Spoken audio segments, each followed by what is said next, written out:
December 2025 प्रातः मुरली बाबा कहउछंती मिठे बच्चे चैरिटी बिगिन्स एट होम अर्थात पुण्य कर्म प्रथमे निज घरु आरंभ हुए। सेथिपाई प्रथमे निजे आत्म अभिमानी हेबा पाई परिश्रम कर, तापरे अन्य मानकु कुह। निजको आत्मा मने करी आत्मा मानकु ज्ञान शुणाओ, तेबे ज्ञान तरबारी रे धार आसीजिब। चैरिटी बिगिन्स एट होम अर्थात पुण्य कर्म प्रथमे निज घरु आरंभ हुए। सेथिपाई प्रथमे निजे आत्म अभिमानी हेबा पाई परिश्रम कर, तापरे अन्य मानकु कुह। निजको आत्मा मने करी आत्मा मानकु ज्ञान शुणाओ, तेबे ज्ञान तरबारी रे धार आसीजिब। प्रश्न, संगम जुगरे केउ दुईटी कथा उपरे परिश्रम करिबा द्वारा सत्ययुगी सिंहासनर मालिक होइजिब? संगम जुगरे केउ दुईटी कथा उपरे परिश्रम करिबा द्वारा सत्ययुगी सिंहासनर मालिक होइजिब? उत्तर, 1. दुख सुख निंदा स्तुतिरे समान स्थिति रहु, एही भली अभ्यास कर। केही जदि किछि ओलटा सीधा कहिले बा क्रोध करिले तुमे चुप होई जाओ, केबे भी मुख द्वारा ताली बजाओ नाही। 2.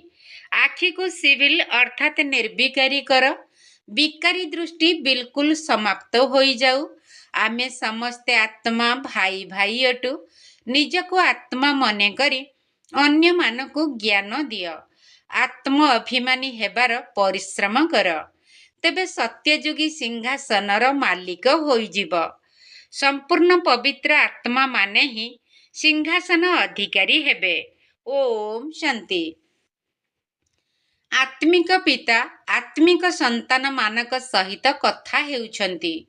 तुम आत्मा मानकु एही तृतीय नेत्र मिलिछि, जाहाकु ज्ञानर नेत्र मध्य कुहा जाउछि। एहा द्वारा तुमे निजर भाई मानकु देखुछ, तेणु एहा बुद्धि द्वारा बुझुछ ना जे जेबे आमे भाई भाई को देखिबा तेबे कर्मेंद्रिय माने चंचल हलचल हेबो नाही।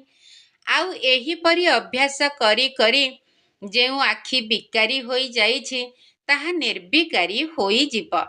बाबा कहउछंती विश्वर मालिक हेबा पाई परिश्रम तो करिबाकु पड़िब ना, तेणु वर्तमान एही परिश्रम कर।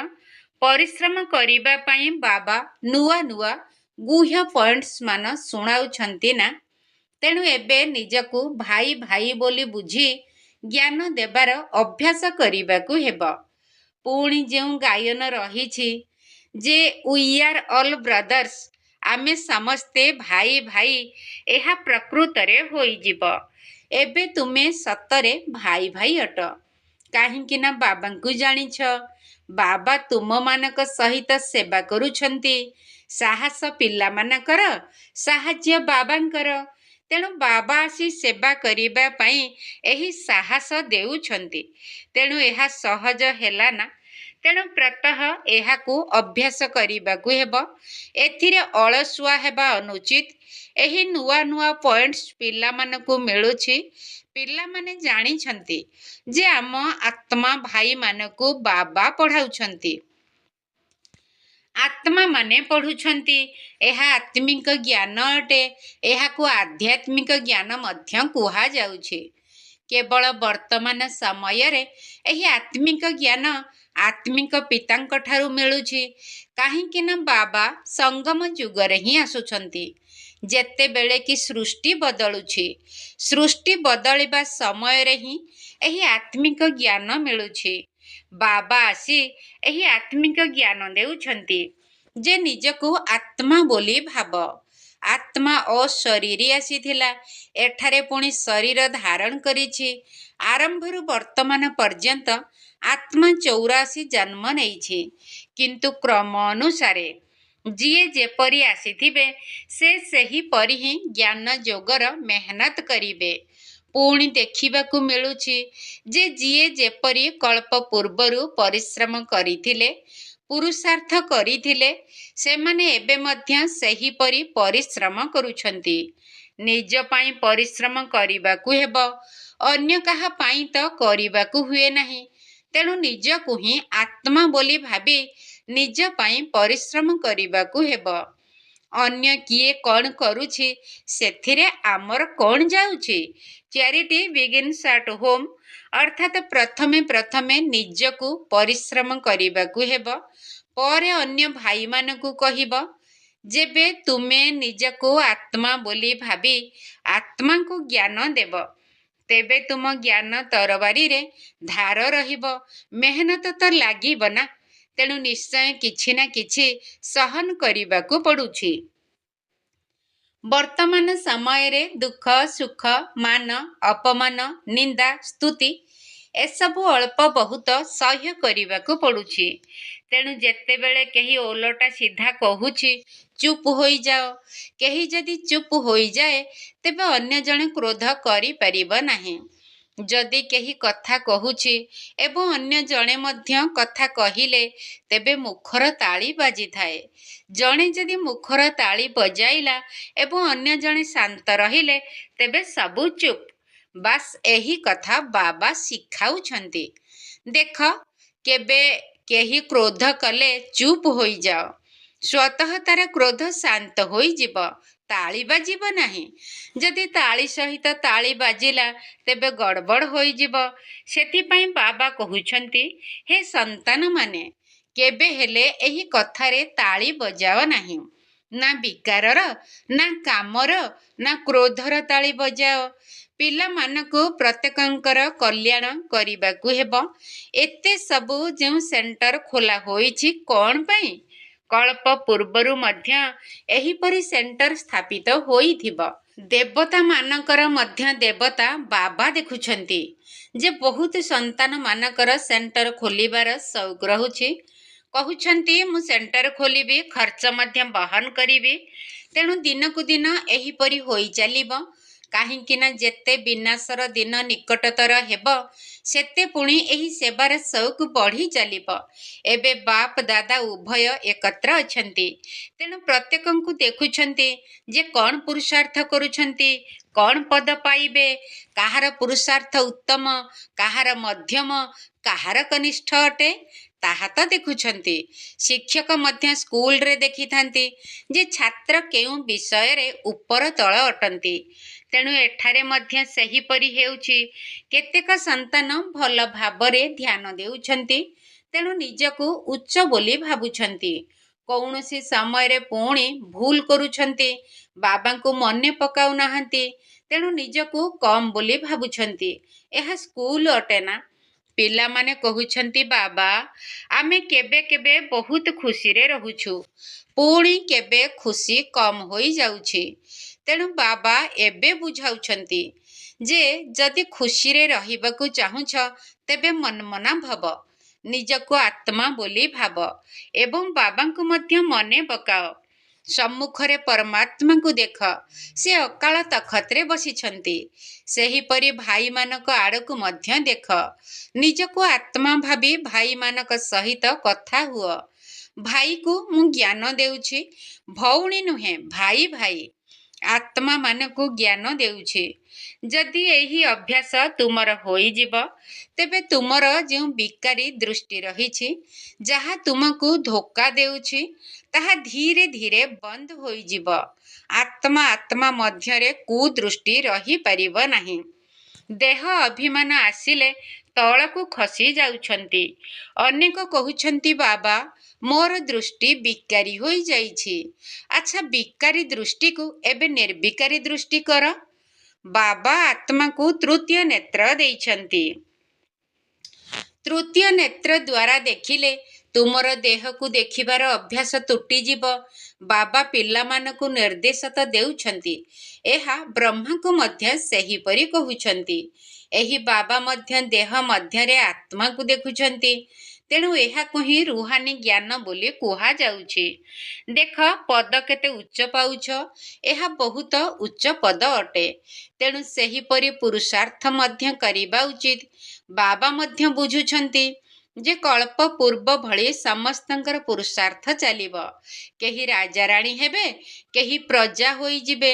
ତେଣୁ ଯେତେବେଳେ ଏଠାରେ ବସି ଯୋଗ କରାଉଛ, ସେତେବେଳେ ନିଜକୁ ଆତ୍ମା ଭାବି ଅନ୍ୟର ଭ୍ରୁକୁଟିରେ ମଧ୍ୟ ଆତ୍ମାକୁ ଦେଖ।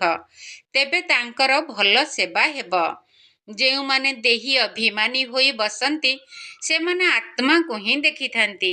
ଏହିପରି ଖୁବ୍ ଅଭ୍ୟାସ କର। ଆରେ, ଉଚ୍ଚ ପଦ ପାଇବାକୁ ହେଲେ କିଛି ତ ପରିଶ୍ରମ କରିବାକୁ ହେବ। ତେଣୁ ବର୍ତ୍ତମାନ ଆତ୍ମାମାନଙ୍କ ପାଇଁ ଏହି ମେହନତ ରହିଛି। ଏହି ରୁହାନୀ ଜ୍ଞାନ ଥରେ ମାତ୍ର ମିଳୁଛି, ଆଉ କେବେ ହେଲେ ମିଳିବ ନାହିଁ। ନା କଳି ଯୁଗରେ, ନା ସତ୍ୟ ଯୁଗରେ ମିଳିବ, କେବଳ ସଙ୍ଗମ ଯୁଗରେ, ତାହା ପୁଣି କେବଳ ବ୍ରାହ୍ମଣମାନଙ୍କୁ। ଏହାକୁ ବୁଦ୍ଧିରେ ପକ୍କା କରିନିଅ। ବ୍ରାହ୍ମଣ ହେଲେ ହିଁ ଦେବତା ହେବ। ବ୍ରାହ୍ମଣ ନହେଲେ ପୁଣି ଦେବତା କିପରି ହେବ? ସଙ୍ଗମ ଯୁଗରେ ହିଁ ଆମେ ଏହି ପରିଶ୍ରମ କରୁଛେ। ଅନ୍ୟ କୌଣସି ସମୟରେ ଏପରି କେହି କହିବେ ନାହିଁ ଯେ ନିଜକୁ ଆତ୍ମା, ଅନ୍ୟକୁ ମଧ୍ୟ ଆତ୍ମା ଭାବି ତାଙ୍କୁ ଜ୍ଞାନ ଦିଅ। ବାବା ଯାହା ବୁଝାଉଛନ୍ତି ତା ଉପରେ ବିଚାର ସାଗର ମନ୍ଥନ କର। ନିର୍ଣ୍ଣୟ କର ଯେ କ'ଣ ଏହା ଠିକ୍। ଏହା ଆମର ଫାଇଦାର କଥା ତ। ଆମର ଅଭ୍ୟାସ ହୋଇଯିବ ଯେ ବାବାଙ୍କର ଶିକ୍ଷାକୁ ଆମକୁ ଭାଇମାନଙ୍କୁ ଦେବାକୁ ହେବ। ପୁରୁଷ ମହିଳା ଉଭୟଙ୍କୁ ଦେବାକୁ ହେବ। ଆତ୍ମାମାନଙ୍କୁ ହିଁ ଦେବାକୁ ହେବ। ଆତ୍ମା ହିଁ ମେଲ୍ ଫିମେଲ୍ ହୋଇଛି, ଭାଇ ଭଉଣୀ ହୋଇଛି। ବାବା କହୁଛନ୍ତି, ମୁଁ ତୁମ ପିଲାମାନଙ୍କୁ ଜ୍ଞାନ ଦେଉଛି। ମୁଁ ପିଲାମାନଙ୍କ ଆଡ଼କୁ, ଆତ୍ମାମାନଙ୍କୁ ହିଁ ଦେଖୁଛି ଏବଂ ଆତ୍ମାମାନେ ମଧ୍ୟ ବୁଝୁଛନ୍ତି ଯେ ଆମର ପିତା ପରମାତ୍ମା ଜ୍ଞାନ ଦେଉଛନ୍ତି। ତେବେ ଏହାକୁ ହିଁ ଆତ୍ମ ଅଭିମାନୀ ହେବା କୁହାଯିବ। ଏହାକୁ ହିଁ କୁହାଯାଉଛି ଆତ୍ମାର ପରମାତ୍ମାଙ୍କ ସହିତ ଆଧ୍ୟାତ୍ମିକ ଜ୍ଞାନର ନେଣ ଦେଣ। ଏହି ବାବା ଶିକ୍ଷା ଦେଉଛନ୍ତି କି ଯେତେବେଳେ କୌଣସି ବି ଅତିଥି ଆଦି ଆସୁଛନ୍ତି, ତେବେ ମଧ୍ୟ ନିଜକୁ ଆତ୍ମା ଭାବ। ଆତ୍ମାକୁ ବାବାଙ୍କ ପରିଚୟ ଦେବାକୁ ହେବ। ଆତ୍ମାରେ ହିଁ ଜ୍ଞାନ ଅଛି, ଶରୀରରେ ନୁହେଁ। ତେଣୁ ତାଙ୍କୁ ମଧ୍ୟ ଆତ୍ମା ଭାବି ଜ୍ଞାନ ଦେବାକୁ ହେବ। ଏହାଦ୍ୱାରା ତାଙ୍କୁ ମଧ୍ୟ ଭଲ ଲାଗିବ। ଅନୁଭବ ହେବ ଯେପରିକି ଏହି ଶକ୍ତି ତୁମ ମୁଖରେ ଅଛି। ଏହି ଜ୍ଞାନର ତରବାରୀରେ ଶକ୍ତି ଭରିଯିବ। କାହିଁକି ନା ଦେହୀ ଅଭିମାନୀ ହେଉଛ ନା। ତେଣୁ ଏହାକୁ ମଧ୍ୟ ଅଭ୍ୟାସ କରି ଦେଖ। ବାବା କହୁଛନ୍ତି ବିଚାର କର, ଏହା ଠିକ୍। ସନ୍ତାନମାନଙ୍କ ନିମନ୍ତେ ମଧ୍ୟ ଏହା କୌଣସି ନୂଆ କଥା ନୁହେଁ। କାହିଁକି ନା ବାବା ସହଜ କରି ବୁଝାଉଛନ୍ତି। ଆମେ ଚକ୍ର ଲଗାଇଲେ ଏବେ ନାଟକ ପୂରା ହେଉଛି। ଏବେ ବାବାଙ୍କ ସ୍ମୃତିରେ ରହିବା। ତମୋ ପ୍ରଧାନରୁ ସତ୍ତ୍ୱ ପ୍ରଧାନ ହୋଇ ସତ୍ତ୍ୱ ପ୍ରଧାନ ଦୁନିଆର ମାଲିକ ହେଉଛୁ। ପୁଣି ଏହିପରି ହିଁ ସିଡ଼ି ଓହ୍ଲାଉଛୁ। ଦେଖ ବାବା କେତେ ସହଜ କରି ବତାଉଛନ୍ତି। ପ୍ରତ୍ୟେକ 5000 ବର୍ଷ ପରେ ମୋତେ ଆସିବାକୁ ପଡ଼ୁଛି। ଡ୍ରାମାର ପ୍ଲାନ୍ ଅନୁସାରେ ମୁଁ ବନ୍ଧାୟମାନ ଅଟେ। ଏଠାକୁ ଆସି ପିଲାମାନଙ୍କୁ ବହୁତ ସହଜ ଯୋଗର ଯାତ୍ରା ଶିଖାଉଛି। ବାବାଙ୍କ ସ୍ମୃତିରେ ଅନ୍ତିମ ମତି ଅନୁସାରେ ଗତି ପ୍ରାପ୍ତ ହୋଇଯିବ। ଏହା ବର୍ତ୍ତମାନ ସମୟର ଗାୟନ ଅଟେ। ଏହା ହିଁ ଅନ୍ତିମ କାଳର ସମୟ। ଏହି ସମୟରେ ବାବା ବସି ଯୁକ୍ତି ବତାଉଛନ୍ତି ଯେ ମୋତେ ମନେ ପକାଇଲେ ସଦ୍ଗତି ହୋଇଯିବ। ପିଲାମାନେ ମଧ୍ୟ ବୁଝୁଛନ୍ତି ଯେ ପାଠ ପଢ଼ା ଦ୍ୱାରା ଏହିପରି ହେବୁ, ଅମୁକ ହେବୁ। ଏଥିରେ ମଧ୍ୟ ସେହିପରି ହେଉଛି କି ମୁଁ ଯାଇ ନୂଆ ଦୁନିଆରେ ଦେବୀ ଦେବତା ହେବି। କୌଣସି ନୂଆ କଥା ନୁହେଁ। ବାବା ତ ବାରମ୍ବାର କହୁଛନ୍ତି ନଥିଂ ନ୍ୟୁ, ଅର୍ଥାତ୍ କିଛି ନୂଆ ନୁହେଁ। ଏହି ସିଡ଼ିରେ ତ ଓହ୍ଲାଇବାକୁ ଚଢ଼ିବାକୁ ହେବ। ଜିନ୍ନର ବେତାଳର କାହାଣୀ ରହିଛି ନା, ତାକୁ ସିଡ଼ି ଚଢ଼ିବା ଏବଂ ଓହ୍ଲାଇବାର କାମ ଦିଆଯାଇଥିଲା। ଏହି ନାଟକ ହିଁ ହେଉଛି ଚଢ଼ିବା ଏବଂ ଓହ୍ଲାଇବାର। ଯୋଗର ଯାତ୍ରା ଦ୍ୱାରା ତୁମେ ବହୁତ ମଜବୁତ ହୋଇଯିବ। ସେଥିପାଇଁ ଭିନ୍ନ ଭିନ୍ନ ପ୍ରକାରରେ ବାବା ସନ୍ତାନମାନଙ୍କୁ ବସି ଶିଖାଉଛନ୍ତି ଯେ ପିଲାମାନେ ଏବେ ଦେହୀ ଅଭିମାନୀ ହୁଅ। ଏବେ ସମସ୍ତଙ୍କୁ ଘରକୁ ଫେରିଯିବାକୁ ହେବ। ତୁମେ ଆତ୍ମା ପୁରା 84 ଜନ୍ମ ନେଇ ତମୋ ପ୍ରଧାନ ହୋଇଯାଇଛ। ଭାରତବାସୀ ହିଁ ସତ୍ତ୍ୱ ରଜୋ ତମୋ ହେଉଛନ୍ତି। ଅନ୍ୟ କୌଣସି ଦେଶବାସୀଙ୍କୁ କୁହାଯିବ ନାହିଁ ଯେ ପୁରା 84 ଜନ୍ମ ନେଉଛନ୍ତି। ବାବା ଆସି କହୁଛନ୍ତି ଯେ ନାଟକରେ ପ୍ରତ୍ୟେକ ଆତ୍ମାଙ୍କର ପାର୍ଟ ନିଜସ୍ୱ ଅଟେ। ଆତ୍ମା କେତେ ଛୋଟ, ବୈଜ୍ଞାନିକ ମାନଙ୍କ ବୁଦ୍ଧିରେ ଆସିବ ନାହିଁ ଯେ ଏତେ ଛୋଟ ଆତ୍ମାରେ ଏହି ଅବିନାଶୀ ପାର୍ଟ କିପରି ଭରି ହୋଇଛି। ଏହା ହେଲା ସବୁଠାରୁ ଚମତ୍କାର କଥା। ଏତେ ଛୋଟ ଆତ୍ମା କେତେ ପାର୍ଟ କରୁଛି, ତାହା ମଧ୍ୟ ଅବିନାଶୀ। ଏହି ଡ୍ରାମା ମଧ୍ୟ ଅବିନାଶୀ ଏବଂ ପୂର୍ବ ପ୍ରସ୍ତୁତ ଅଟେ। ଏପରି କେହି କହିବେ ନାହିଁ ଯେ କେବେ ତିଆରି ହେଲା। ନା, ଏହା ପ୍ରକୃତି ଅଟେ। ଏହି ଜ୍ଞାନ ବହୁତ ୱାଣ୍ଡରଫୁଲ। ଆଉ କେବେ କେହି ଏ ଜ୍ଞାନ ବତାଇ ପାରିବେ ନାହିଁ। କାହାର ବି ଶକ୍ତି ନାହିଁ ଯେ ଏହି ଜ୍ଞାନକୁ ବୁଝାଇ ପାରିବେ।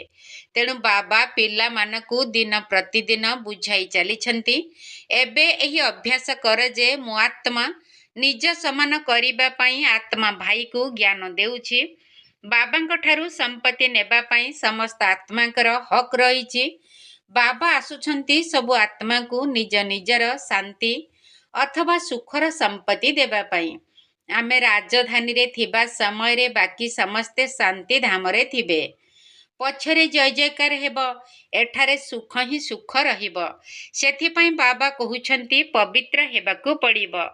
ଯେତେ ଯେତେ ତୁମେ ପବିତ୍ର ହେବ ସେତେ ଆକର୍ଷଣ ବଢ଼ିବ। ବିଲକୁଲ ପବିତ୍ର ହୋଇଗଲେ ତୁମେ ସିଂହାସନର ଅଧିକାରୀ ହୋଇଯିବ। ତେଣୁ ଏହି ଅଭ୍ୟାସ କର। ଏପରି ଭାବ ନାହିଁ ଯେ ବାସ୍ ଏହା ଶୁଣିଲି ଏବଂ କାନରୁ ବାହାର କରିଦେଲି। ନା, ଏହି ଅଭ୍ୟାସ ବିନା ତୁମେ ଚାଲିପାରିବ ନାହିଁ। ନିଜକୁ ଆତ୍ମା ବୋଲି ଭାବ। ଆତ୍ମା ଭାଇ ଭାଇଙ୍କୁ ବସି ବୁଝାଅ। ରୁହାନୀ ବାବା ରୁହାନୀ ସନ୍ତାନମାନଙ୍କୁ ବସି ବୁଝାଉଛନ୍ତି। ଏହାକୁ ରୁହାନୀ ଆଧ୍ୟାତ୍ମିକ ଜ୍ଞାନ କୁହାଯାଉଛି। ଏହି ଜ୍ଞାନ ଆଧ୍ୟାତ୍ମିକ ପିତା ହିଁ ଦେଉଛନ୍ତି। ପିଲାମାନେ ଯେତେବେଳେ ସମ୍ପୂର୍ଣ୍ଣ ନିର୍ବିକାରୀ ହୋଇଯିବେ, ଏକଦମ ପବିତ୍ର ହୋଇଯିବେ, ତେବେ ଯାଇ ସତ୍ୟଯୁଗ ସିଂହାସନର ମାଲିକ ହେବେ। ଯିଏ ପବିତ୍ର ହେବେ ନାହିଁ, ସେମାନେ ମାଳାରେ ମଧ୍ୟ ଆସିବେ ନାହିଁ। ମାଳାର ତ କୌଣସି ଅର୍ଥ ଥିବ ନା। ମାଳାର ରହସ୍ୟକୁ ଅନ୍ୟ କେହି ମଧ୍ୟ ଜାଣି ନାହାନ୍ତି। ମାଳା କାହିଁକି ଗୋଡ଼ାଉଛନ୍ତି? କାହିଁକି ନା ସେମାନେ ବାବାଙ୍କୁ ବହୁତ ସହଯୋଗ କରିଛନ୍ତି। ତେବେ କାହିଁକି ସ୍ମରଣ ନ କରାଯିବ? ତୁମକୁ ସ୍ମରଣ ମଧ୍ୟ କରାଯାଉଛି ଏବଂ ପୂଜା ମଧ୍ୟ କରାଯାଉଛି ଏବଂ ତୁମ ଶରୀରକୁ ମଧ୍ୟ ପୂଜା କରାଯାଉଛି। ମୋର ତ କେବଳ ଆତ୍ମାକୁ ହିଁ ପୂଜା କରାଯାଉଛି। ଦେଖ, ତୁମର ଡବଲ ପୂଜା ହେଉଛି, ମୋ ଠାରୁ ମଧ୍ୟ ଅଧିକ। ତୁମେ ଦେବତା ହେଉଥିବାରୁ ଦେବତାମାନଙ୍କର ମଧ୍ୟ ପୂଜା କରାଯାଉଛି। ସେଥିପାଇଁ ତୁମେ ଅଧିକ ପୂଜା ପାଉଛ ତଥା ବିଶ୍ୱର ମାଲିକ ମଧ୍ୟ ହେଉଛ। ଦେଖ ତୁମକୁ କେତେ ଶ୍ରେଷ୍ଠ କରୁଛି। ଯେପରି ଗେହ୍ଲା ସନ୍ତାନମାନଙ୍କୁ ବହୁତ ସ୍ନେହ ଥିବା କାରଣରୁ ତାଙ୍କୁ କୋଳରେ ବସାଇଥାନ୍ତି, ମୁଣ୍ଡ ଉପରେ ମଧ୍ୟ ବସାଇ ଦେଇଥାନ୍ତି। ସେହିପରି ବାବା ଏକଦମ ମୁଣ୍ଡ ଉପରେ ବସାଇ ଦେଉଛନ୍ତି। ଆଚ୍ଛା, ମିଠା ମିଠା ଶିକିଲ ଦେ ସନ୍ତାନମାନଙ୍କ ପ୍ରତି ମାତା ପିତା ବାପ ଦାଦାଙ୍କର ମଧୁର ସ୍ନେହ ସମ୍ପନ୍ନ ଶୁଭେଚ୍ଛା ଏବଂ ସୁପ୍ରଭାତ। ଆତ୍ମିକ ପିତାଙ୍କର ଆତ୍ମିକ ସନ୍ତାନମାନଙ୍କୁ ନମସ୍ତେ। ଆମ ଆତ୍ମିକ ସନ୍ତାନମାନଙ୍କର ଆତ୍ମିକ ବାପ ଦାଦାଙ୍କୁ ନମସ୍ତେ ନମସ୍ତେ ନମସ୍ତେ ଏବଂ ସୁପ୍ରଭାତ। ଧାରଣା ପାଇଁ ମୁଖ୍ୟ ସାର। ପ୍ରଥମ ପଏଣ୍ଟ, ଗାୟନ ଏବଂ ପୂଜନ ଯୋଗ୍ୟ ହେବା ପାଇଁ ସ୍ପିରିଚୁଆଲ ଅର୍ଥାତ୍ ଆତ୍ମ ଅଭିମାନୀ ହେବାକୁ ପଡ଼ିବ। ଆତ୍ମାକୁ ପବିତ୍ର କରିବାକୁ ହେବ। ଆତ୍ମ ଅଭିମାନୀ ହେବାର ପରିଶ୍ରମ କରିବାକୁ ପଡ଼ିବ। ଗାୟନ ଏବଂ ପୂଜନ ଯୋଗ୍ୟ ହେବା ପାଇଁ ସ୍ପିରିଚୁଆଲ ଅର୍ଥାତ୍ ଆତ୍ମ ଅଭିମାନୀ ହେବାକୁ ପଡ଼ିବ। ଆତ୍ମାକୁ ପବିତ୍ର କରିବାକୁ ହେବ। ଆତ୍ମ ଅଭିମାନୀ ହେବାର ପରିଶ୍ରମ କରିବାକୁ ପଡ଼ିବ।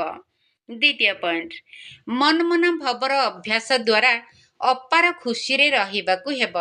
ନିଜକୁ ଆତ୍ମା ଭାବି ଆତ୍ମା ସହିତ କଥା ହେବାକୁ ପଡ଼ିବ। ଆଖିକୁ ସିଭିଲ ଅର୍ଥାତ୍ ନିର୍ବିକାରୀ କରିବାକୁ ପଡ଼ିବ। ମନମନା ଭାବର ଅଭ୍ୟାସ ଦ୍ୱାରା ଅପାର ଖୁସିରେ ରହିବାକୁ ହେବ। ନିଜକୁ ଆତ୍ମା ଭାବି ଆତ୍ମା ସହିତ କଥା ହେବାକୁ ପଡ଼ିବ। ଆଖିକୁ ସିଭିଲ ଅର୍ଥାତ୍ ନିର୍ବିକାରୀ କରିବାକୁ ପଡ଼ିବ। ବରଦାନ, ମାଷ୍ଟର ରଚୟିତାର ସ୍ଥିତି ଦ୍ୱାରା ବିପଦ ସମୟରେ ମଧ୍ୟ ମନୋରଞ୍ଜନର ଅନୁଭବ କରୁଥିବା ସମ୍ପୂର୍ଣ୍ଣ ଯୋଗୀ ଭବ। ମାଷ୍ଟର ରଚୟିତାର ସ୍ଥିତି ଦ୍ୱାରା ବିପଦ ସମୟରେ ମଧ୍ୟ ମନୋରଞ୍ଜନର ଅନୁଭବ କରୁଥିବା ସମ୍ପୂର୍ଣ୍ଣ ଯୋଗୀ ଭବ। ମାଷ୍ଟର ରଚୟିତା ସ୍ଥିତିରେ ସ୍ଥିତ ହୋଇ ରହିବା ଦ୍ୱାରା ବଡ଼ରୁ ବଡ଼ ବିପଦ ବା ପରିସ୍ଥିତି ଏକ ମନୋରଞ୍ଜନର ଦୃଶ୍ୟ ଅନୁଭବ ହେବ। ଯେପରି ମହାବିନାଶ ଭଳି ବିପତ୍ତିକୁ ମଧ୍ୟ ସ୍ୱର୍ଗର ଗେଟ୍ ଖୋଲିବାର ଆଧାର ବୋଲି କହୁଛ, ସେହିପରି ଯେ କୌଣସି ପ୍ରକାରର ଛୋଟ ବା ବଡ଼ ସମସ୍ୟା ବା ବିପତ୍ତି ମନୋରଞ୍ଜନର ଦୃଶ୍ୟ ଭଳି ଦେଖାଯାଉ। ହାୟ ହାୟ ପରିବର୍ତ୍ତେ ମୁଖରୁ ଓହୋ ଶବ୍ଦ ବାହାରୁ, ଅର୍ଥାତ୍ ଦୁଃଖଦ ପରିସ୍ଥିତି ମଧ୍ୟ ସୁଖଦାୟୀ ଅନୁଭବ ହେଉ।